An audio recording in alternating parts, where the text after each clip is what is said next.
nabo nyene barakeneye un support.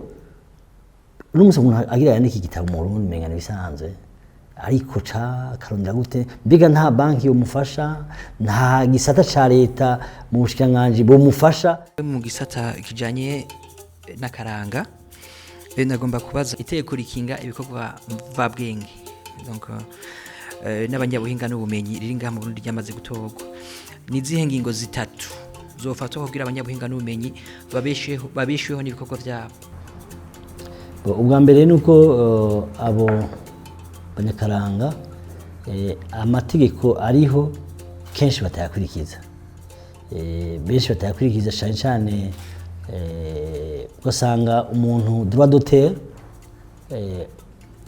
tuvyumva gusa mu mavugo mu ikimugabo kenshi ugasanga ntibikurikizwa.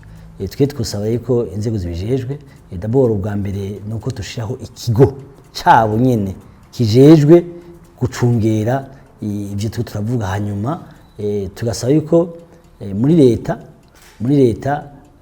bicishije mu bushikiranganji bw'ubutungane hoba abantu bajejwe gukurikirana ivyo vya droit d'auteur, abamenyesha makuru, abantu abaririmbyi, abacapfyi, abaki, ugasanga uno munsi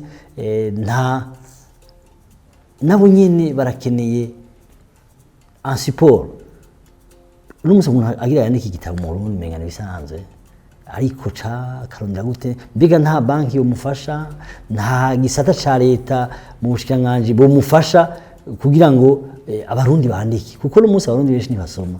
Abarundi Dukunda orale gusa ntibasoma. Ugiye nko mu bihugu muri Kenya, muri Tanzania n'umutama abafise journal ko arasoma, ubwo ngaha babica bitekeramwo umunyo bagaca bataha. Nibaza yuko ivyo rero nuko haba inyigisho zo gukeburira abantu mbere n'umunsi n'imenyesha makuru vyinshi bivuga nk'ubu tugeze mu matora n'ivyo usanga ari vyinshi kuko benshi basoma, mu bihe bisanzwe usanga atanumwe akurikira amakuru kiretse ukeneye gusama appel d'offre muri Burundi.